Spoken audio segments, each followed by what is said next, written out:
Hello everyone, I am Ravi and welcome back to your own YouTube channel Success Sagar। और आज के इस video में हम लोग पढ़ने वाले हैं प्रेपोजिशन पे बेस्ड क्वेश्चंस को। जैसा कि आप स्क्रीन पे देख सकते हैं CHSL 2020 के क्वेश्चंस का इसमें कलेक्शन है। ये क्वेश्चंस इसलिए कि जो बच्चे CHSL 2022 के एग्ज़ाम को देना चाहते हैं वो इससे काफ़ी बेनिफिट पा सकते हैं, क्योंकि इसके पहले मैंने थियरी की भी काफ़ी वीडियोस पढ़ाई हैं। आप लोगों ने अगर उन वीडियोस को नहीं देखा है तो प्लेलिस्ट में जा करके देख लीजिएगा। चैनल को सब्सक्राइब नहीं किया है तो इसे सब्सक्राइब कर दीजिएगा, वीडियो को लाइक भी जरूर कर दीजिएगा। आइए आपके समय को वेस्ट किए बगैर हम लोग क्लास की शुरुआत करते हैं जल्दी से। मैं आप लोगों को इस क्वेश्चन के बारे में कुछ बताना चाहता हूँ। देखिए क्या दिया है कि the roof is being held up over 2 stone pillars. ये एक सेंटेंस इंप्रूवमेंट का सेंटेंस है और ये जो अंडरलाइन पार्ट है आपको ये बताना है कि वो दिया गया हिस्सा जो है, जो अंडरलाइन पार्ट है वो गलत है या सही। अगर वो सही है तब तो आप लिखेंगे नो सब्स्टिट्यूशन रिक्वायर्ड। अगर आपको लगता है कि वो गलत है तब इन्हीं तीनों में से पहला, दूसरा, चौथे में से किसी एक को उठाना है। आइए इसे समझने की कोशिश करते हैं। एक फ्रेजल वर्ब होता है आपका to hold up. To hold up का मतलब होता है to support something and prevent it from falling. ठीक है, इसको मैं एक एग्जांपल समझाता हूं। मैंने ये लिखा टू पिलर्स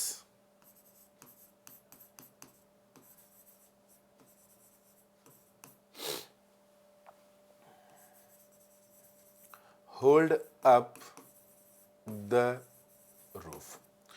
तो जैसे कि ये सेंटेंस लिखा गया यहां पे कि two pillars hold up the roof, तो इसका ये मतलब है जब भी हम होल्ड अप यूज करते हैं, जब कोई एक चीज किसी दूसरे चीज के पहले आती है, मतलब उसके नीचे आती है और उसको होल्ड अप करती है, तो इसका ये मतलब होता है कि ये उसे सपोर्ट कर रही है ताकि वो नीचे ना गिरे। यही यहाँ पे लिखा गया।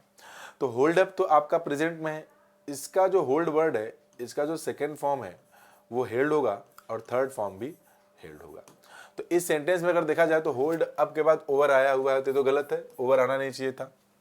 आगे आ जाइए, वॉज हेल्ड के बाद हेल्ड अप होता तो सेंटेंस को एक बार माना जाता कि सही होता। बात हो रही थी पास्ट की, अगर वॉज के साथ लगाते तो, लेकिन अब आया इसलिए ये गलत हो गया।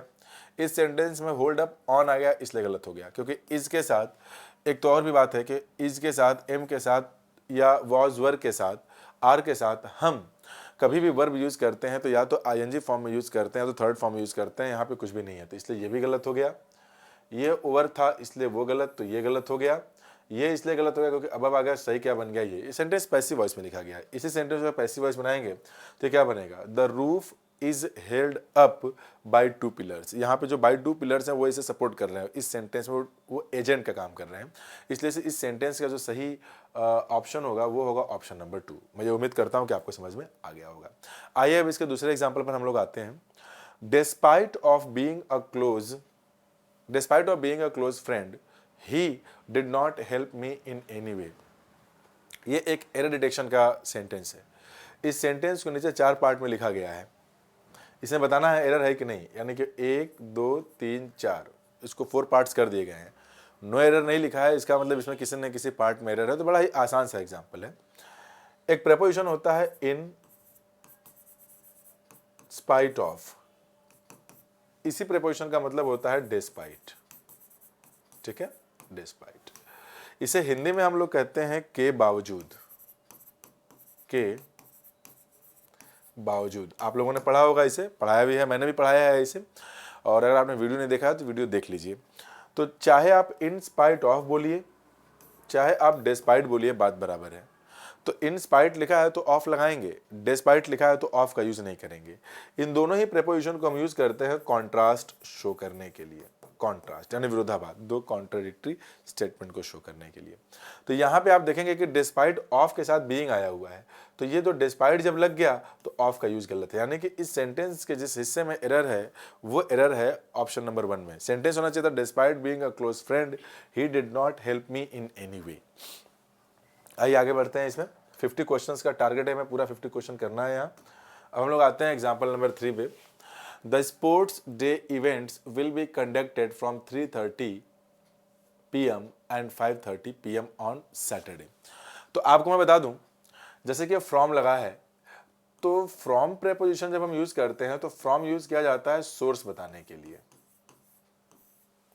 फ्रॉम हम यूज करते हैं सोर्स बताने के लिए, हो गया सोर्स। अच्छा, जब हम कोई सोर्स यूज किए तो कोई ना कोई डेस्टिनेशन पॉइंट होगा उसका, तो फ्रॉम के साथ जो प्रेपोजिशन यूज किया जाता है वो टू यूज किया जाता है। तो फ्रॉम टू, टू होता है डेस्टिनेशन, डेस्टिनेशन या फिर रेसिपिएंट,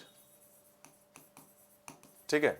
तो इस सेंटेंस की अगर बात की जाए तो फ्रॉम के साथ जो मैंने यहाँ एंड यूज किया है ये गलत है, ये क्या होना चाहिए था, टू होना चाहिए था। एग्जाम्पल्स बड़े ही ईजी हैं, आपको बस थोड़ी सी प्रैक्टिस करने की जरूरत है, और इन सारे कॉन्सेप्ट्स को मैंने प्रीवियस जो वीडियोस हैं इसके पहले के, उसमें सब मैंने पढ़ाया है। अगर आप उसे डिटेल में देखेंगे तो सारे क्वेश्चंस आपके इजीली सॉल्व हो जाएंगे। हाँ, अब आगे देखते हैं। A probe has been ordered by the incident that occurred at the celebration. अब देखिए है क्या, हमें क्या पता है, ध्यान से देखिएगा। मैंने यहां लिखा बाई, ये मैंने पढ़ाया है, बाई डूअर की प्रेपोजिशन होती है, डूअर। अगर हम पैसिव वॉइस के सेंटेंस की हम बात करें तो आपको समझना ये है इसमें कि इस सेंटेंस को अगर देखें आप तो अप्रोब, प्रोब का मतलब होता है जांच, अ काइंड ऑफ इंक्वायरी। ये बनेगा आपका अप्रोब हैज बीन ऑर्डर्ड, ये सेंटेंस है पैसिव वॉइस का। अगर पैसिव वॉइस बन गया यहाँ पर तो ये जो बाई लिखा गया है ये क्या बन जाएगा, डूअर की प्रेपोजिशन। तो प्रोब मतलब एक ऑर्डर किया गया है एक जांच करने के लिए, किसके द्वारा किया गया है, इंसिडेंट को द्वारा। इंसिडेंट का मतलब क्या है, घटना, कोई इवेंट जो घटित हुई है। तो ये तो थोड़े ऑर्डर करेगा, एजेंट तो हो ही नहीं सकता। तो इसका यह मतलब है कि ये जो प्रपोजिशन बाई आपने जो डूअर की यहाँ लगाई है वो गलत है। प्रोब, अच्छा, incident can not be a doer, but incident कुछ हुआ है, that can be the reason to order a probe. तो यहाँ पे प्रोब को ऑर्डर किया गया है, इसके द्वारा नहीं किया गया है। ये इंसिडेंट हुआ है, इस इंसिडेंट के लिए किया गया है। तो कोई इंसिडेंट है तो यहाँ पे जो प्रेपोजिशन होना चाहिए था वो बाई नहीं होना चाहिए था, वो फॉर होना चाहिए था। A probe has been ordered for the incident that occurred, occurred मतलब घटित हुआ, एट द सेलिब्रेशंस, जो सेलिब्रेशंस हुए हैं वहां पर जो इंसिडेंट हुआ था। यानी इसे किस पार्ट में एरर दिखाना पड़ेगा, यहाँ पे ये जो बाय लिखा है ये बाय ना लिख करके यहाँ फॉर लगा दीजिए। तो part 2 is incorrect in the given sentence. आइए आगे देखते हैं इसमें। एग्जाम्पल नंबर 5 की अगर बात की जाए, ये भी CHSL 2022 का 2020 का पूछा हुआ क्वेश्चन है। What are the options available of me of a change of career, ठीक है, ये आपके लिए क्वेश्चन है, question number 5। Options available over me या no substitution required, options available to me and options available from me. क्या होना चाहिए आप लोगों के हिसाब से, कौन सा, क्या कर रहे हैं आप लोग। आई देखिए, अवेलेबल की अगर बात किया जाए तो एक ऐसा एडजेक्टिव है, हालांकि इसके साथ और भी प्रेपोजिशंस आ सकते हैं डिफरेंट कंडीशंस में, लेकिन जो ज़्यादातर पूछे जाने वाले हैं वो ये मैं बता रहा हूँ। अवेलेबल के साथ आप टू भी यूज कर सकते हैं, अवेलेबल के साथ आप फॉर भी यूज कर सकते हैं।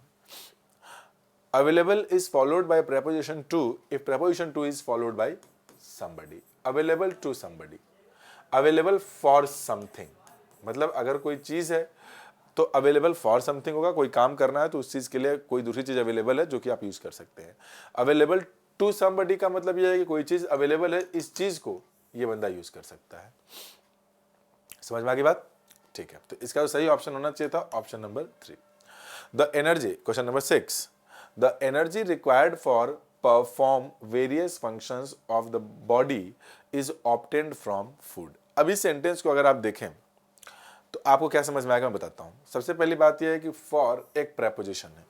अब किसी भी प्रेपोजिशन के बाद अगर कोई वर्ब आती है तो वो वर्ब होनी चाहिए आईएनजी फॉर्म में, लेकिन यहां पे आपने आईएनजी फॉर्म लगा दिया तब भी ये गलत हो जाएगा।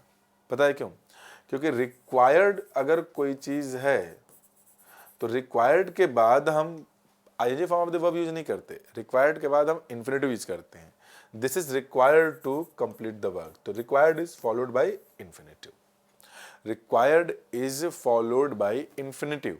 आप ऐसे और भी चीजें लिख सकते हैं, रिक्वायर्ड है,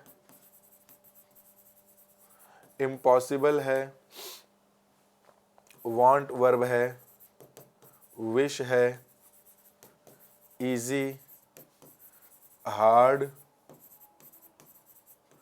एंक्शस, एटसेट्रा। रेडी कर लीजिए आप। ये कुछ, ये वाले तो एडजेक्टिव्स हैं आपके, इधर वाले ये वर्ब्स हैं, ये दोनों, ये एडजेक्टिव हो गया, अभी एडजेक्टिव हो गया। तो इनके साथ अगर कोई वर्ब आए तो फॉर प्लस आईएनजी फॉर्म में नहीं यूज करते हैं, दैट शुड बी इन्फिनेटिव। सो इसके किस पार्ट में दिखाना होगा, जो ये लिखा है ना फॉर परफॉर्म, तो ये फॉर प्रीपोजिशन की जगह पर टू परफॉर्म इन्फिनेटिव होना चाहिए और सेंटेंस आपका सही हो जाएगा। चलिए आगे बढ़ते हैं। एग्जाम्पल नंबर 7 को देख लें जरा। The kite was stuck so high on the tree that it was the reach of the boys. क्या होना चाहिए जरा कमेंट करके आप लोग बताएं इसका आंसर। इसमें क्या होना चाहिए इसका जल्दी से कमेंट करें और बताएं। देखिए ये बिलो और बीनीथ ये आपके लोअर पोजीशन को बताने के लिए यूज में आते हैं। इस वीडियो को मैंने पढ़ाया हुआ है, इन सारे कॉन्सेप्ट्स को डिटेल में एक्सप्लेन किया है। बस फिलहाल इतना जानिए कि ये पोजीशन को जब बिलो किसी की चीज़ को बताना हो, नीचे किसी को लोअर पोजीशन, तो वहाँ पे बिलो और बीनीथ का यूज़ करते हैं। काइट की बात हो रही है तो काइट तो उड़ाने की बात हो रही है ना, सो हाई लिखा हुआ है, तो जब जाहिर सी बात है ऊपर की बात हो रही है तो फिर ये हो नहीं सकता, ये हो नहीं सकता। बिसाइड का मतलब होता है नेक्स्ट टू, नेक्स्ट टू का मतलब ये चीज़ के बगल में, तो किसी के बगल बाय द साइड ऑफ, तो ये है ही नहीं। बियॉन्ड का मतलब ये होता है कि लिमिट, जो लिमिट होनी चाहिए उस लिमिट के बाहर, है ना, आउट ऑफ लिमिट हो गया। तो यहाँ पे जो सही प्रेपोजिशन होना चाहिए बियॉन्ड, इसे हिंदी में हम कहते हैं के परे, यानी कि पहुंच के बाहर। द काइट वॉज स्टक, जो पतंग है वो फंस गई थी कहाँ पे, सो हाई, इतने ऊंचाई पे, ऑन द ट्री पर, दैट कि it was beyond the reach, मतलब ये पहुंच के बाहर थी, ऑफ द बॉयज, मतलब बच्चों के पहुंच के बाहर थी। तो इसका जो सही ऑप्शन होगा वो होगा ऑप्शन नंबर 3। ये रहा क्वेश्चन नंबर 8, जरा इसका आंसर करें। तो तुम्हें पानी पी लेता हूं। A heavy fine will be inflicted, heavy fine will be inflicted with them if they do not pay the taxes in time। इसके ऑप्शंस हैं will be inflicted off them, will be inflicted on them, no substitution required, will be inflicted for them। इसका answer करके बताएं आप लोग।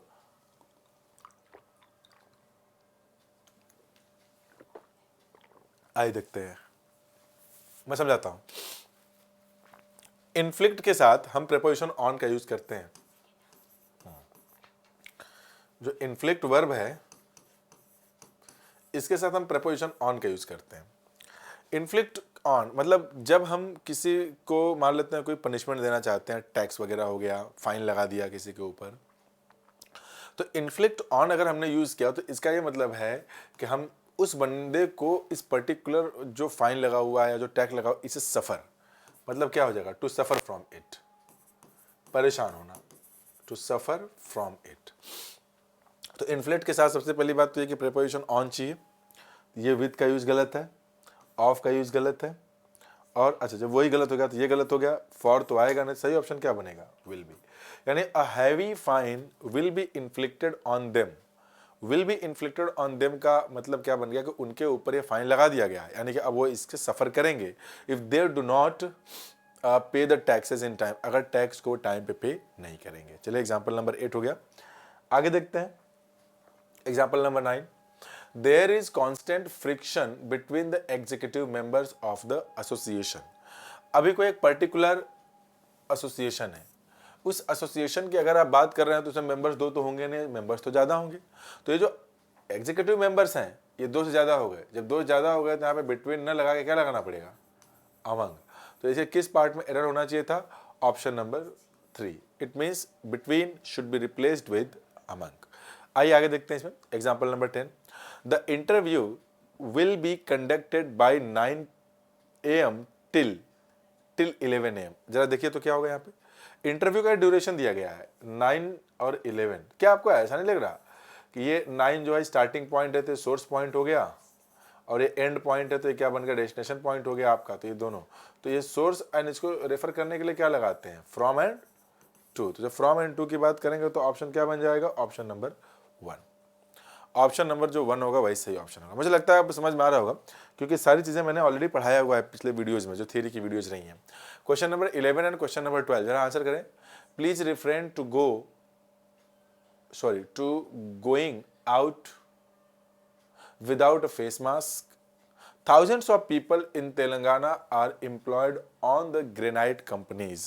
चलो ठीक है, 10 सेकंड का समय लें, आंसर करने की कोशिश करें। तो तुम्हें पानी पी लेता हूं।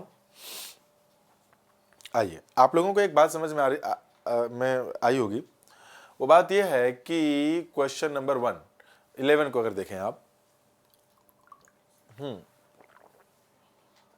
टू हम कब यूज करेंगे? जब उसके आगे इन्फिनिटिव लगाना हो, अगर इन्फिनिटिव है तो। लेकिन मुद्दा यह है कि जो रिफ्रेन वर्ड है ना, रिफ्रेन का मतलब होता है रोकना है किसी चीज से अपने आप को। रिफ्रेन, तो रिफ्रेन फ्रॉम समथिंग होती है, रिफ्रेन फ्रॉम समथिंग।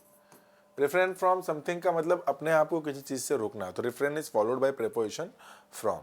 जैसे कि मैंने बोला कि we should refrain from smoking, we should refrain from alcohol. तो refrain is followed by preposition from, it is not followed by preposition to. तो ये जो टू का यूज है यहाँ पे ये गलत है, ये क्या होना चाहिए? From. Since from is a preposition, it will take either a noun or a pronoun, and if a verb comes, the verb should be in gerund form. It means it should be in ing form. Is it okay? Very good. आगे, thousands of people in Telangana are employed on the granite companies. Okay. ये granite companies का मतलब क्या? वो particular area है जहां वो काम करते हैं, और इन एरियाज को रेफर करने के लिए हम इन प्रीपोजिशन का यूज करते हैं। तो ये जो ऑन लिखा हुआ है ये गलत हो जाएगा, क्योंकि ऑन का यूज करते हैं हम किसी चीज के सरफेस को बताने के लिए। तो ग्रेनाइट कंपनीज के ऊपर काम नहीं करते। ग्रेनाइट कंपनी का जो एरिया होता है ये उसमें एम्प्लॉयड होते हैं, इसलिए वी यूज प्रीपोजिशन इन। तो क्वेश्चन नंबर 12 ओवर हो गया। चलिए आगे देखते हैं। 13, the guards in the colony always keep an eye in things going on around। ये एक एग्जांपल है एरर डिटेक्शन का, बताना है किस पार्ट में एरर है। क्वेश्चन नंबर 14 देख लें आप लोग। 14 में दिया हुआ है कि employees were given incentives based on their performance, based on at लिखा है, तो ये तो मैंने खुद ही सही पढ़ दिया। देखिए है क्या, एक इडियोमैटिक एक्सप्रेशन है, keep an I on something, keep an I on something. इसका मतलब ये होता है किसी के ऊपर निगरानी रखना, मतलब ध्यान देना, नजर लगाए रखना। तो यहाँ क्या दिया हुआ है? कीप एन आई इन लिखा है ना, इन गलत है, ये होना चाहिए ऑन। इससे किस पार्ट में निकल गया था? एन आई इन नहीं, ऑन हो गया। एग्जाम्पल नंबर 14 आ जाइए। जैसे दिया है कि employees were given incentives based eight their performance. तो जो सही फ्रेजल एक्सप्रेशन होता है बी बेस्ड ऑन समथिंग, ये होता है बी बेस्ड ऑन समथिंग। तो based is followed by preposition on, it is not followed by at. Based on something का मतलब है कि जो, मतलब मैंने बोला कि your success is based on, कुछ लगा दिया यहाँ पे तो ऑन के बाद, तो मान लेते हैं कि आपकी जो सक्सेस है वो बेस्ड ऑन किस पे आधारित है, जो आगे चीज ऑन के बाद लगाया उस पे है। यहाँ दिया गया कि एम्प्लॉयज वर गिवन इंसेंटिव्स, मतलब जो एम्प्लॉयज हैं उनको इंसेंटिव दिया तो गया, पैसिव है, किस पे दिया गया? उनके परफॉर्मेंस के आधार पर। तो उसके लिए एट का नहीं, ऑन का यूज करते हैं। तो ऑप्शन नंबर 1 में जो एट लिखा है, remove it and use on instead. आइए आगे, एग्जाम्पल नंबर 15 एंड 16 इसे लिखें, मतलब देख लें आप लोग, इसकी पीडीएफ मिल जाएगी। तब तक मैं आप लोगों को जो है इनके वो मतलब समझ देता हूं, मैं पानी पी लेता हूं बीच में।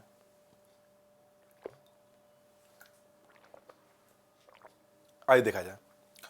It is wise to insure once home on fire. क्या होना चाहिए?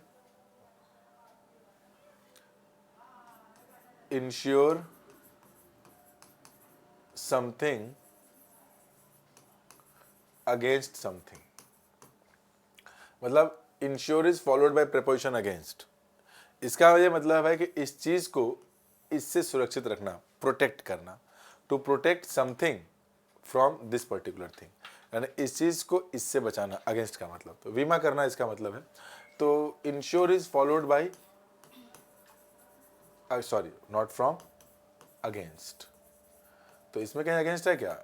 It is wise to insure once home, मतलब ये बुद्धिमानी भरी बात होगी कि आप अपने घर को किससे बचा के रखें? आग से, मतलब आग आए उससे प्रोटेक्शन रखें, मतलब कि आग लग जाए तो पहले से बीमा कराए रहेंगे तो पैसे मिल जाएंगे आपको ना उसके। तो इसका ऑप्शन नंबर 4 होगा। क्वेश्चन नंबर 16 देखें। Most hotels offer for their guest complimentary breakfast during their stay there. आपको याद होगा कि अभी 2-3 दिन पहले एक वीडियो मैंने पढ़ाया है ट्रांसिटिव एंड ट्रांसिटिव वर्ब का, प्रीपोजिशन में, कि किसी भी ट्रांसिटिव वर्ब के बाद हम किसी भी प्रीपोजिशन का यूज नहीं करते। तो उसमें से एक वर्ड तो ये आपका हो गया अप्रोच, अप्रोच हो गया। है ना। इसके बाद टेल हो गया, डिस्कस हो गया, अटैक हो गया, पेनिट्रेट हो गया, ऐसे मैंने कराया है। पेनिट्रेट हो गया, लैक हो गया, स्ट्रेस हो गया, ले हो गया, ऑर्डर हो गया, एक्सप्लेन हो गया, हिट हो गया, इंजर हो गया, एटसेट्रा एटसेट्रा। तो order is a transitive verb. If it is a transitive verb it must have its own object. अब इसका अगर ऑब्जेक्ट नहीं दिया है तो लगाना पड़ेगा। तो यहाँ ऑब्जेक्ट तो दिया ही है कि ऑफर, मोस्ट होटल्स ऑफर करते हैं। मोस्ट होटल्स का मतलब यह है कि जो कंपनी का मालिक है वो क्या ऑफर करता है अपने गेस्ट को, कॉम्प्लीमेंट्री ब्रेकफास्ट। यानी कि कई बार आप जब जाएंगे ड्यूरिंग देयर स्टे देयर, आप कहीं रहते हैं तो सुबह का जो ब्रेकफास्ट होता है वो अलाउ करते थे, ठीक है हमारे यहाँ जो गेस्ट का है रुकते हैं हमारे यहाँ, उनको जो सुबह का ब्रेकफास्ट हम फ्री में देंगे। तो यहाँ पे ये जो है कि फॉर का यूज़ गलत है, मतलब no preposition, because we are talking about the use of these prepositions. हाँ समझ में आ गया।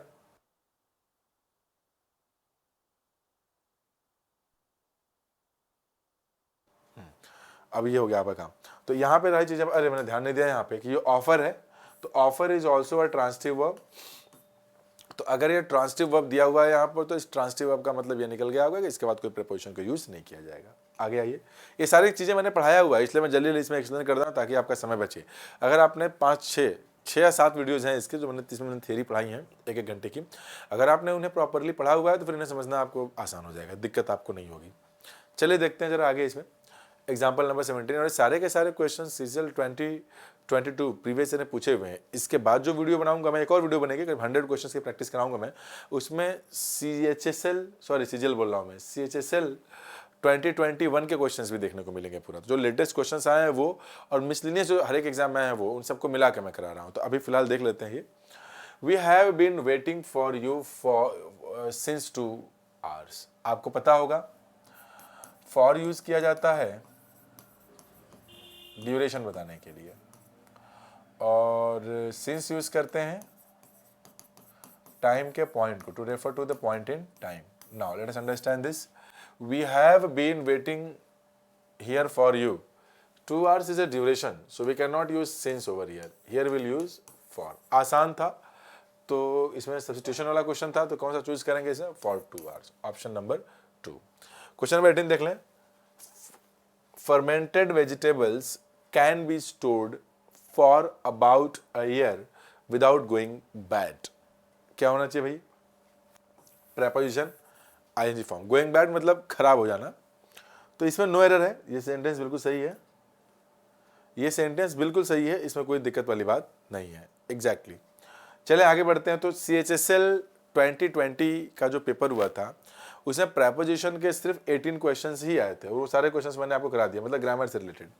अब जो क्वेश्चंस मैं आपको कराने जा रहा हूँ ये भी सारे के सारे प्रीवियस ईयर पेपर के ही क्वेश्चंस हैं, और अगर ये प्रीवियस ईयर पेपर के क्वेश्चंस हैं तो फिर आपको इसे पढ़ना चाहिए, कैसे भी क्वेश्चंस आ सकते हैं। देखिए यहाँ पे, I can not do this work as it is under my dignity. क्या होना चाहिए, underneath my dignity, below my dignity, above my dignity, या नो इम्प्रूवमेंट।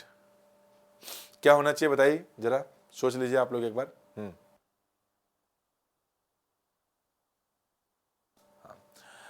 तो मुझे लगता है कि आप लोग सही आंसर दिए होंगे। देखिए सबसे पहले तो मैं आपको एक बात बता दूं, ये जो अंडर है और अंडरनीथ है, इनको मैंने पढ़ाया है। ये दोनों ऐसे प्रेपोजिशंस होते हैं जो फिजिकल पोजीशन को बताने के लिए यूज करते हैं, अंडरनीथ और अंडर। अभी अंडरनीथ काफ़ी ओल्ड इंग्लिश में यूज़ किया जाने वाला वर्ड था, मोर और लेस दोनों की सेम मीनिंग ही होती है। इसमें थोड़ा सरफेस टच करता है, इसे ऊपर रख दिया, अंडरनीथ टच करता हुआ। अंडरनीथ, अंडर का मतलब ऊपर सरफेस है, आप उसके नीचे हैं। तो यहाँ पे सरफेस से कोई बात तो हो नहीं रही, तो अंडर गलत हो गया, अंडरनीथ भी गलत हो गया, वो गलत तो ये गलत। अब जाहिर सी बात है कि आप बोल रहे हैं कि मैं ये काम नहीं कर सकता, तो अगर आप काम नहीं कर सकते तो जाहिर सी बात है कि आपकी जो डिग्निटी यानी जो गरिमा है उसके नीचे है। तो ये जो अबव एंड बिलो प्रेपोजिशंस हैं, अबव एंड बिलो, ये मेजरमेंट को रेफर करते हैं, मेजरमेंट। इसमें आपके अब्स्ट्रैक्ट टर्म भी आते हैं, जैसे कि आपका परफॉर्मेंस, मैंने बोला below below below average, performance जो है बिलो एवरेज है, योर इंटेलिजेंस बिलो एवरेज है, अबव एवरेज है। वैसे ही आपका जो इंटेलिजेंस की बात हुई अगर, तो इंटेलिजेंस का अब्स्ट्रैक्ट डिग्निटी भी वही है। तो डिग्निटी वगैरह जो होती है, इनको दिखाने के लिए जो मेजरमेंट हम करते हैं वहाँ पे हम बिलो और अबव का यूज़ करते हैं। ज़्यादा बताना है तो अबव बोलेंगे, कम बताना है तो बिलो यूज़ करेंगे, यानी जो सही ऑप्शन होगा इसका वो दूसरा वाला होगा। इसमें आते हैं, at my arrival in Delhi I went straight to the nearest hospital, दूसरा एग्जाम्पल रहा। तीसरा देख लें आप लोग इसमें, the doctor was accompanied with the nurse yesterday. ये दो क्वेश्चंस हैं, दूसरा और तक किस में एरर है आपका, ए में एरर है। पता है क्यों, यहाँ क्या लिखा गया, I went straight to the nearest hospital, मतलब कि मैं जो बिल्कुल सीधा कहाँ चला गया, जो पास का हॉस्पिटल था, कब, दिल्ली आने के बाद, एग्जैक्टली तो यहाँ पे जो एट लिखा हुआ है ये एट ना होकर के that should be after, after my arrival in Delhi. चलिए, आसान सा एग्जाम्पल था, ये सारे प्रीवियस ईयर में कहीं ना कहीं पूछे हुए हैं दोस्तों, आपको पढ़ना तो पड़ेगा ही ना। The doctor was accompanied with the nurse yesterday, क्या होना चाहिए, बड़ा आसान है, ये सब फिक्स प्रपोजिशन वाले कुछ क्वेश्चन हैं। जैसे कि अकम्पनी वर्ड है ना, अकम्पनी, अकम्पनीड, इसका मतलब होता है किसी के साथ साथ जाना कहीं। तो अकम्पनीड बाय समवन होता है, समबडी, अकम्पनीड बाय समबडी का मतलब होता है कि ये भी इनके साथ साथ गए, ठीक है। तो accompany is followed by not by with, तो by preposition is required over here. ये सब याद रखना है आपको, नहीं याद रखेंगे गड़बड़ा जाएंगे, कर नहीं पाएंगे पेपर आप। Why are you so angry when my officer has no objection on my coming late. पांचवा, TU-174 aircraft consumed excessive fuel comparing to modern fuel efficient jet. ये दो एग्जांपल्स हैं, आइए मैं समझाता हूँ इसे। वैसे तो आप लोग तेज तर्राक हैं, मुझे पता है, बट फिर भी मैं एग्जांपल समझा दूँ क्योंकि एग्जाम देने जा रहे हैं आप ना। ये क्या आ रहा है, थोड़ा सा देख लूँ मैं। हाँ ठीक है, वीडियो 26 मिनट्स की हो चुकी है, मुझे लगता है 40 मिनट में वीडियो कवर हो जाएगी, क्योंकि इसमें 18 थे ना, तो 18 32 क्वेश्चन हैं टोटल मिला के। अभी इसके अलावा मतलब इस वाला जो सीरीज चल रही है सेट नंबर 2 में, इसमें जो है आपके 32 हैं, यानी कुल मिला करके 18 और 32 50 क्वेश्चन हैं। तो लगेंगे 20 मिनट और सॉल्व हो जाएंगे पूरा ही। देखिए है क्या यहाँ पे, ऑब्जेक्शन वर्ड जो कि एक नाउन है और ऑब्जेक्ट जो कि एक वर्ब है, इनके साथ हम ऑब्जेक्ट टू समथिंग होता है। तो object and objection is followed by preposition to, तो ये ऑन नहीं होना चाहिए, ये टू होना चाहिए। यहां आइए मैं आपको समझाता हूं। आपके पास दो चीजें हो सकती हैं, एक तो हो सकता है कि दो सिमिलर थिंग्स हो कंपेयर करने के लिए, और दूसरा जो है नॉन सिमिलर हो, नॉन सिमिलर।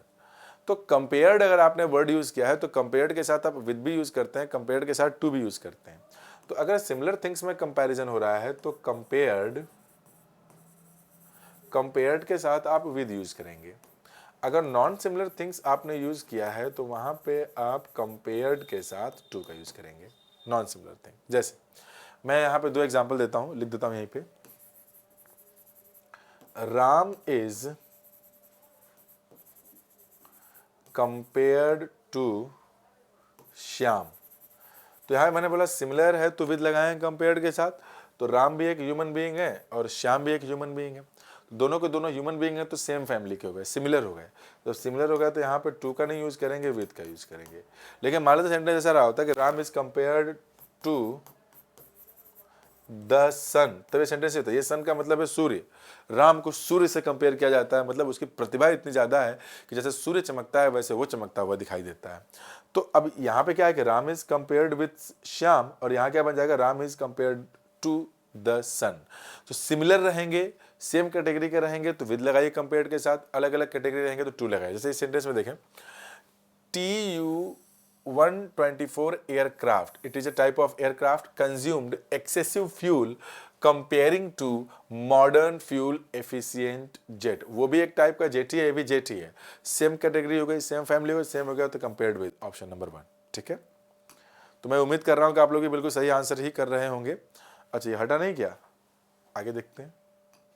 हाँ 6, 7, 8 एक बार जरा इन्हें पढ़ लेता हूं मैं, थोड़ा कैमरे से हट जाऊं मैं ताकि आप स्क्रीनशॉट वगैरह लेना चाहें तो ले लें। अरुण एक्सप्लेन्ड, अच्छा देखिए ये जो सारे के सारे जो क्वेश्चंस हैं ना, ये आपको मिल जाएंगे, पता है कहाँ, मेरे टेलीग्राम ग्रुप में, English by Ravi Prajapati sir. English भाई रवि प्रजापति सर। इस ये मेरा टेलीग्राम ग्रुप है, इसको ज्वाइन करेगा, उसे पीडीएफ मिल जाएंगे आपको। तो Arun explained me his problem and he asked me to help him. देखिए इसका क्या पैटर्न है। एक्सप्लेन वर्ब का जो पैटर्न है, आप एक्सप्लेन पर्सन को नहीं करते हैं, किसी चीज को करते हैं। तो जो प्रॉपर सीक्वेंस होना चाहिए था वो ये होना चाहिए था, एक्सप्लेन समथिंग। अब अगर किसी को एक्सप्लेन कर रहे हैं तो वो रेसिपिएंट हो गया, डेस्टिनेशन पॉइंट हो गया, तो यहाँ पे क्या हो जाएगा, समबडी। ये उल्टा लिख दिया गया है, Arun explained me his problem. तो ये ऐसे नहीं होना चाहिए था, ये सीक्वेंस गड़बड़ हो गया है। प्रीपोजिशन के साथ लगाइए, Arun explained his problem to me, ये सही एक्सप्रेशन होगा। यानी इसका जो एरर था वो ऑप्शन नंबर ए में था। क्वेश्चन नंबर 7 देख लीजिए। I went to see the coal mines in Asansol in last summer. ये क्वेश्चन है। एक 8वां भी देख लें, we don't discuss about the case in his presence. तो अभी कुछ देर पहले मैंने बताया था कुछ वर्ब्स ट्रांसिटिव होते हैं, जैसे डिस्कस। डिस्कस एक ट्रांसिटिव वर्ब है तो डायरेक्ट ऑब्जेक्ट आना चाहिए, use of about is incorrect. तो डिस्कस है, डिस्क्राइब है ना, ये सब वर्ब्स आपके ट्रांसिटिव वर्ब्स होते हैं। तो इनके बाद हमें किसी प्रेपोजिशन को यूज करने की जरूरत नहीं होती है। आइए इसको देख लेते हैं, इसमें क्या दिक्कत है। जैसे मैंने एक एग्जाम्पल लिखा आप लोगों के सामने, कहाँ लिखूं, बगल में लिख देता हूँ यहाँ, बताइएगा ये एग्जाम्पल गलत है या सही, ठीक है। तो चूंकि आप लोग तेज तर्राक तो हैं ही, सारे आंसर गलत तो कुछ करते ही नहीं है कभी आप लोग। तो आइए जरा एक बैकग्राउंड माहौल निकाल के बनाता हूँ थोड़ा सा, मैं आप लोगों के लिए इस पर पढ़ाता हूँ, ठीक है। अच्छा लगेगा, मुझे अच्छा लगेगा, अब आपको तो अच्छा लगता ही है। देखिए है क्या, मैं बताता हूँ कुछ। क्या क्वेश्चन था, पहले दोबारा से क्वेश्चन देख लें एक बार। हाँ, इसे बताना था ना, ठीक है, समझिए। मैं एक एग्जाम्पल लिखता हूँ यहाँ। मैंने एग्जाम्पल लिखा, I shall meet you on tomorrow. एक एग्जाम्पल ये रहा। एक एग्जाम्पल और लिखता हूं मैं, I did the work with honestly. I did the work with honestly. देखिएगा है क्या इसमें। जैसे कि जो टुमारो है ये एक एडवर्ब ऑफ टाइम है, ऑनेस्टली एडवर्ब ऑफ मैनर है, एडवर्ब ऑफ मैनर है। तो आपको समझना इन दोनों एग्जांपल्स में ये है कि एडवर्ब्स के साथ हम कोई प्रेपोजिशन नहीं यूज करते, क्योंकि प्रेपोजिशंस जो वर्ड्स होते हैं इनके बाद कोई नाउन या नाउन इक्विवेलेंट आता है या फिर प्रोनाउन आता है। ऑनेस्टली एक एडवर्ब है तो यहाँ पे विद लगाने की जरूरत नहीं है। तो यानी कि प्रेपोजिशंस का यूज हम एडवर्ब्स के पहले नहीं करते। तो यहाँ क्या गलती हो गई है, देख लीजिए। लास्ट समर हो गया, नेक्स्ट वीक हो गया, नेक्स्ट वीक हो गया, लास्ट मंडे हो गया, है ना आपका ये सब। तो ये सब आपके एडवर्ब्स ऑफ टाइम है। तो अगर ये सब एडवर्ब्स ऑफ टाइम है तो we don't need to use any preposition. यानी सेंटेंस ऐसे होगा कि I went to see the coal mines in Asansol last summer. Last summer आपने बता दिया, सेंटेंस बिल्कुल सही हो जाएगा। आइए आगे देखते हैं थोड़ा सा। ये तो हो गया है। हाँ, आई was filled with determination by watching him. इसमें क्या है देख लीजिए। मैंने इसे लिखा डिटर्मिनेशन हो गया या डिटरमाइंड, ये एडजेक्टिव है। तो इनके बाद इंफिनिटिव लगाते हैं, अगर वर्ब है ना ये, plus two followed by V1। तो यहाँ क्या गड़बड़ हो गया है, बाई वॉचिंग तो ठीक लिखा था, बाई के साथ आईएनजी फॉर्म लेकिन गलत था, डिटर्मिनेशन टू वॉच। तो सेंटेंस हो गया I was filled with determination to watch him. सही है, यानी ऑप्शन नंबर सी में एरर है इसके। क्वेश्चन नंबर 10 देखें, he has only coffee in breakfast. हम हिंदी में ऐसे बोलते हैं ना कि उसके पास मतलब भोजन में, नाश्ते में, सिर्फ नाश्ते में लगाते हैं तो इन लगा देते हैं, लेकिन ये गलत है। एक्चुअल में होता क्या है ना, हैव, वांट, मैं पूरा एक्सप्रेशन बता दे रहा हूं मैं, क्योंकि हम हिंदी से ट्रांसलेट करते हैं ना, या give something for breakfast dinner, lunch. तो लंच, डिनर और ब्रेकफास्ट में अगर हम कोई चीज़ रखते हैं तो वो हिंदी में बोलते हैं ना कि ब्रेकफास्ट में क्या है, मम्मी डिनर में क्या है, अम्मा जी लंच में क्या है। तो मैं, ठीक है हिंदी बोलिए आप, लेकिन फॉर लगेगा इंग्लिश में। Have something for dinner, have something या give something for lunch, want something for lunch. Man does not live by bread alone, अभी अभी एक इडियोमेटिक एक्सप्रेशन है, सही होता है आपका live on a kind of food. मान लेते हैं live on a kind of food, यहां कुछ भी लगा दिया, live on bread and butter, live on water, live on grass, some animals live only on grass. तो live on a particular kind of food का मतलब ये है कि जो कोई बंदा है वो इसी चीज को खा रहा है और इसी को खा के जिंदा रहता है। तो live is followed by preposition on if you have to give this particular sense, तो don't use by, use preposition on. Man does not live on bread alone, मतलब कि इंसान सिर्फ रोटी खा के ही जिंदा नहीं रह सकता है, उसको और भी बहुत सारी चीजों की जरूरत पड़ती है। आगे आइए, question number 12, the old man was overwhelmed for joy at success of his only son. देखिए है क्या ओवरवेल्म होना, मतलब कि मतलब ये दिल पसीज जाना होता नहीं है क्या, कि कोई बहुत ज़्यादा इमोशनल हो जाए। जो स्टार्स होते हैं, फैंस जो सुपर स्टार्स होते हैं, उनके फैंस कई बार क्या होते हैं कि इतने उनको सपोर्ट करते हैं, इतना उनको प्यार देते हैं कि उनकी आंखों में आंसू आ जाता है। तो इसे कहते हैं दिल पसीज जाना, बिल्कुल इमोशनल हो जाना। तो जो ओल्ड मैन है वो ऐसे हो गया, क्यों हो गया, उससे हो गया। तो ये जो है पैसिव वॉइस सेंटेंस है, तो यहाँ पे फॉर मत लगाइए, पैसिव के लिए क्या लगाएंगे, बाय लगाएंगे, by joy at success of his only son. ठीक है, आगे आइए, मतलब कि उसके बेटे की जो खुशियां, जो इकलौता बेटा है, जो उससे सफलता मिली है, उससे जो खुशियां हैं, उन खुशियों की वजह से जो है कि इंसान एकदम वसीभूत होगा, हंसते हंसते दिल, खुशियों से नहीं हो जाता, ये खुश हो जाना बहुत ज्यादा। He entered the room from the window, आहा मिल गया। फ्रॉम क्या बताता है, सोर्स। एक वर्ड होता है थ्रू, ये भी सब पढ़ाया है मैंने। थ्रू का मतलब होता है वाया या 3D। वाया का मतलब होता है किसी माध्यम से होके कहीं जाना, वाया का मतलब होता है किसी माध्यम से होके जाना। जैसे 3D का मतलब 3 डायमेंशनल, जंगल से होकर के आप आ रहे, तब ये नहीं बोलेंगे कि यू केम फ्रॉम जंगल। तो मतलब केम फ्रॉम जंगल का मतलब ये निकल जाए जंगल में ही रहते हैं आप, वहीं से उठ के चले, वो सोर्स हो गया आपका।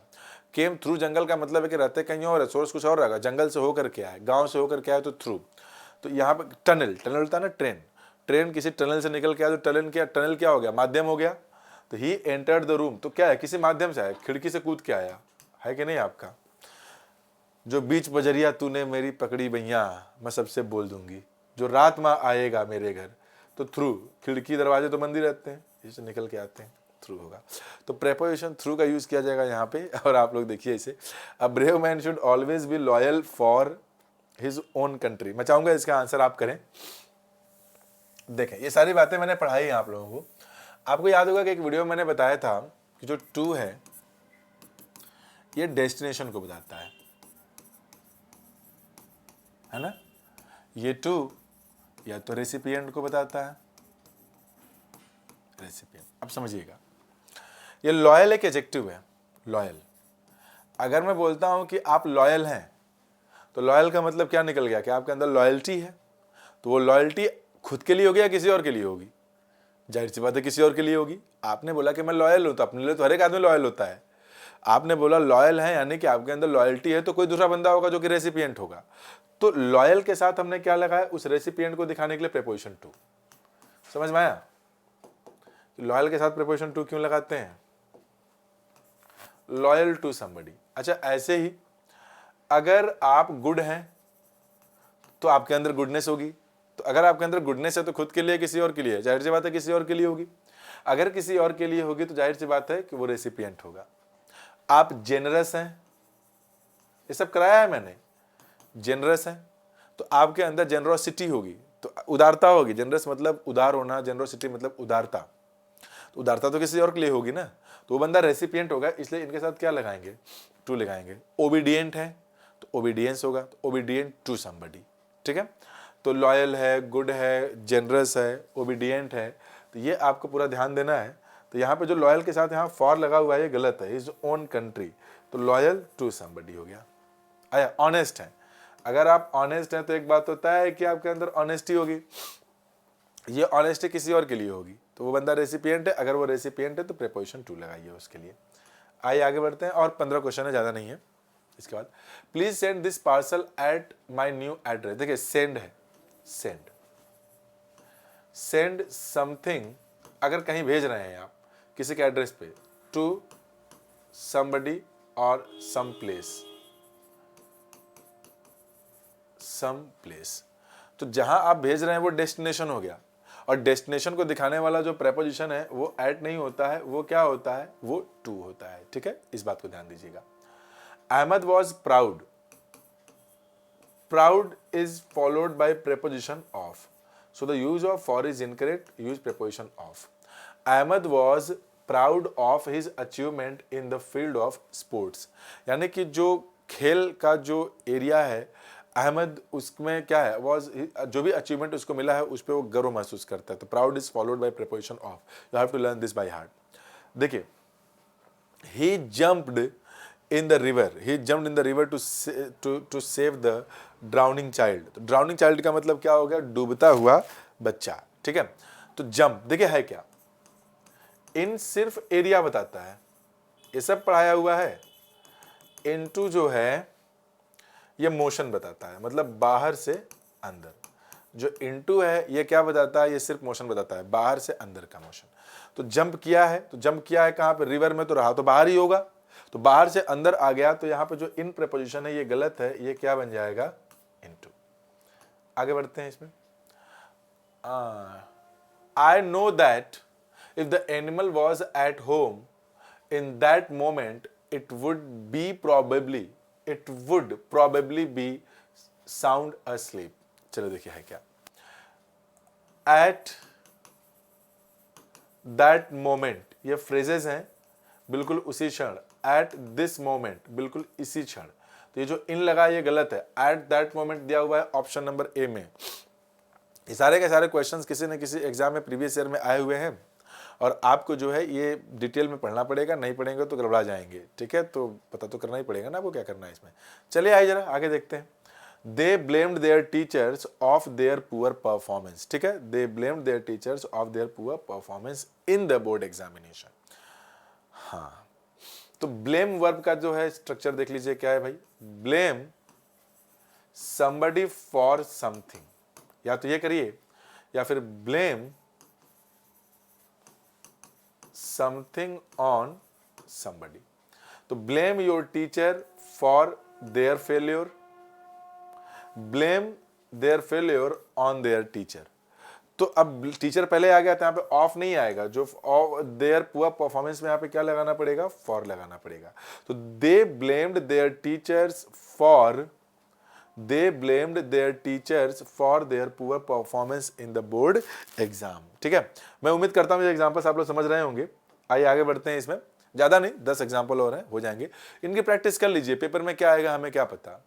The batsman completed his century on minimum number of balls, on minimum number of balls.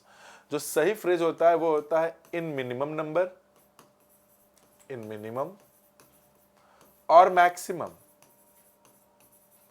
In minimum और मैक्सिमम नंबर। ठीक है ना, ये ध्यान दीजिएगा। तो ये जो ऑन का यूज है ये गलत है, फिर यहाँ क्या लगाना पड़ेगा, इन लगाना पड़ेगा, इन मिनिमम नंबर या फिर इन मैक्सिमम नंबर का यूज होता है। मैं उम्मीद करता हूं कि आपको समझ में आ रहा है, इनको पढ़िए और बताइए।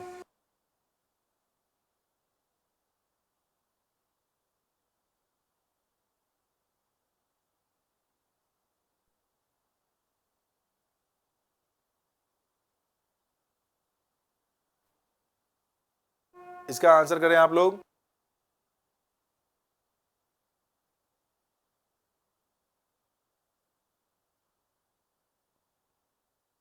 ठीक है, आइए देखते हैं। द एक्सीडेंट वॉज फाइटल, जो एक्सीडेंट है बड़ा ही घातक था, as the truck had a head on collision against the van. ठीक है, कोलिजन एंड कोलाइड ये दो वर्ड ध्यान रख लीजिए। जो कोलिजन है ये नाउन है, जबकि जो कोलाइड है ये वर्ड, इसका मतलब टकरा जाना, इसका मतलब है टकराना, मतलब नाउन वाला फॉर्म। तो इसके साथ हम जो प्रेपोजिशन लगाते हैं ना वो विद लगाते हैं, विद समथिंग। ठीक है, मतलब हिट कर जाना किसी चीज के अगेंस्ट। तो वहां पे जो प्रेपोजिशन आपने अगेंस्ट लिखा हुआ है ना, ये प्रेपोजिशन अगेंस्ट गलत है, ये यहाँ पे होना चाहिए विद। ठीक है, ये क्या होना चाहिए, the accident was fatal as the truck had a head on collision with a van, मतलब टकरा गया, हिट किया। With preposition is required here. It is not proper to talk loudly over the phone, to talk on the phone is the correct phrase. Talk, to talk on the phone और telephone. ठीक है, तो ये over गलत है, यहाँ पे use preposition on in the given sentence. I think आपको चीजें समझ में आ रही हैं। चले आइए, और क्वेश्चंस बचे हैं 10, उन्हें भी देख लिया जाए ताकि ज्यादा क्वेश्चंस मिल सके आपको। Ravi told him that the principal insisted to meet his son. तो इसमें क्या है जरा देखिएगा, इंसिस्ट एक ऐसा वर्ब है जिसके साथ इंसिस्ट ऑन या तो समथिंग कर दीजिए, या फिर वर्ब यूज करते हैं ना, तो that would be the ING form of the verb, that would be the ING form. तो इंसिस्ट ऑन, तो ये जो यहां लिखा गया है इंसिस्टेड टू मीट, तो ये इंसिस्टेड के बाद सबसे पहली बात ये है कि ऑन होगा, और दूसरा मीट ना हो करके ये क्या होना चाहिए, यहां पर मीटिंग होना चाहिए। ठीक है, अब मैं ये चाहता हूं कि आप लोग जो है कि इसका आंसर करके बताएं मुझे क्या करना है। एग्जाम्पल नंबर 24, एग्जाम्पल नंबर 24 का आंसर बताएं जल्दी से, क्या करना है इसमें। एग्जाम्पल नंबर 24 का आंसर करें। Don't sit in the grass, don't sit in the grass its weight, इसका आंसर जरा करें तो क्या होगा।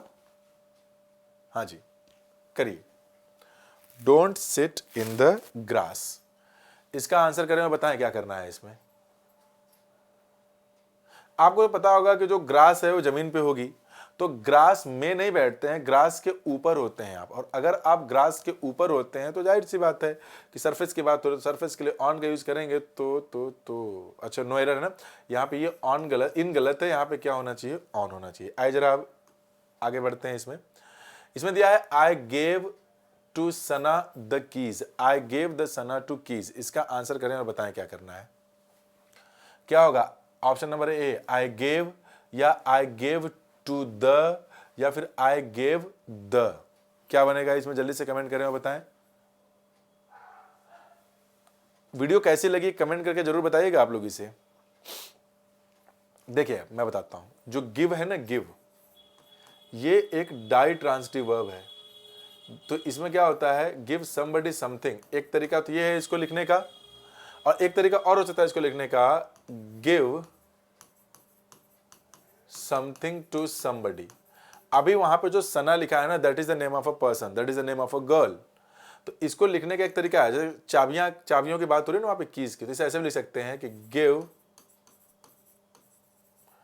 सना द कीज, या तो सेंटेंस को ऐसे लिखें आप, गिव सना द कीज, या ऐसे लिखना चाहें तो गिव द कीज टू सना। अगर हम इसकी बात करें तो यहां पे क्या दिया हुआ है, या तो आप गिव द कीज पहले हो, जो कि द तो लगा यहां पे, लेकिन द के बाद सना, तो ये गलत हो जाएगा। गिव के बाद यहां पे सना पर्सन है, तो टू प्रेपोजिशन का यूज होगा नहीं वहां पे, लेकिन यहां टू लग गया तो इसलिए ये भी गलत हो गया, तो फिर ये गलत हो गया। अब क्या है कि गेव टू द आएगा ना, सही क्या बनेगा, I gave Sana the keys, यानी कि जो टू प्रेपोजिशन का यूज है उसमें गलत है। वहां पे किस पैटर्न को यूज किया गया है, वो आई थिंक ये पहला वाला यूज किया गया है। ठीक है, समझ गए आप लोग, मुझे लगता है कि आप लोगों को ये चीज समझ में आई होगी। अब थोड़ा हम लोग इसमें आगे बढ़ते हैं। Example number 26, as employees we are accountable for stake holders, as employees we are accountable for stake holders. अब देखिए इसमें करना क्या है, मैं थोड़ा सा आपको समझाता हूं, इसमें अच्छा लगेगा समझ करके। ये जो अकाउंटेबल है, अकाउंटेबल, ठीक है, आंसरेबल, इसके बाद मैं यहां पे लिख देता हूं रेस्पॉन्सिबल। अगर आप इनकी बात करते हैं, मतलब किसी के लिए उत्तरदायी होना, जवाबदेह होना, तो उसके लिए आपको समझना यह पड़ेगा कि अगर इसके बाद आपने टू लगाया है तो टू बिल्कुल हो सकता है, but you are accountable to, answerable and responsible to somebody होता है। अगर पर्सन नहीं है, कोई थिंग है, तो अकाउंटेबल फॉर समथिंग होता है। इस सेंटेंस में जो दिया गया है द स्टेक होल्डर्स, मतलब जो इसके हिस्सेदार लोग हैं, बात तो उसकी हो रही है, तो यानी कि यहाँ पे जो बात हो रही है वो पर्सन की हो रही है।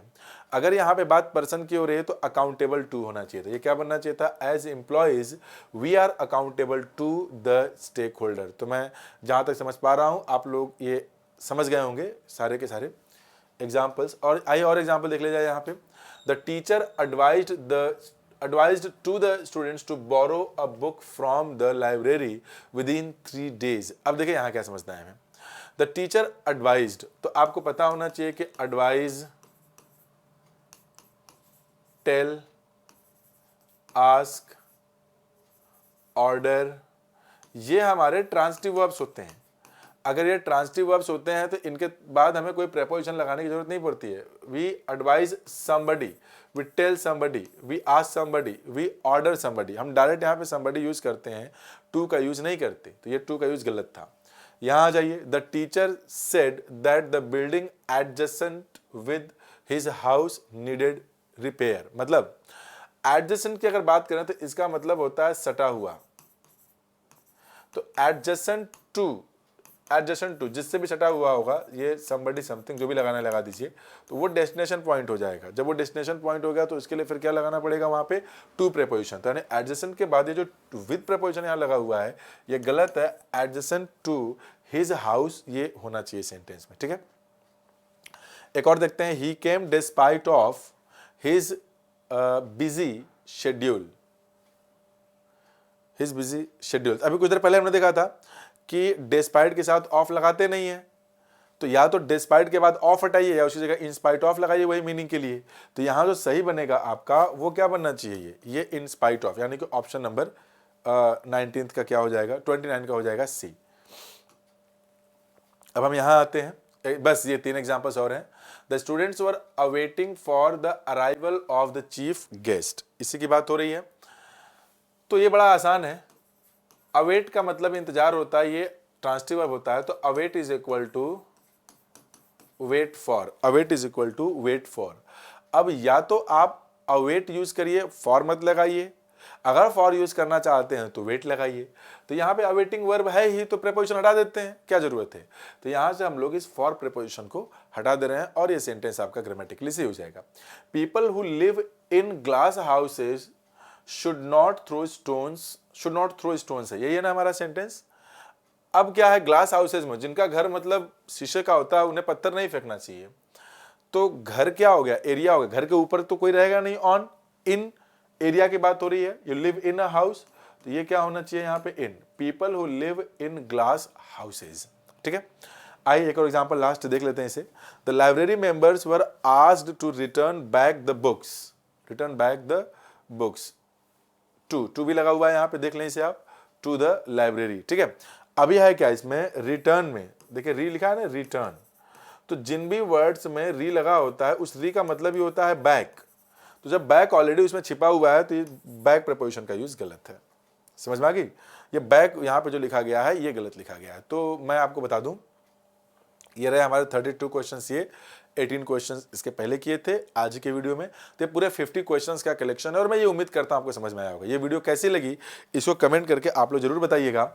हमारी मुलाकात होगी अब अगली वीडियो में। तो एक और वीडियो है 50 क्वेश्चंस के, उसमें हम लोग CHSL 2021 के क्वेश्चंस करेंगे। और मुझे लगता है कि 2021 में 29 क्वेश्चंस आए हैं, 29 नॉट 29, 31 या 32 के आसपास क्वेश्चंस आए हैं। तो उसको देखा जाएगा क्या है, अगली वीडियो में से मिलेगी। Thank you very much, bye bye. Comment करके जरूर बताइए कैसा लगा।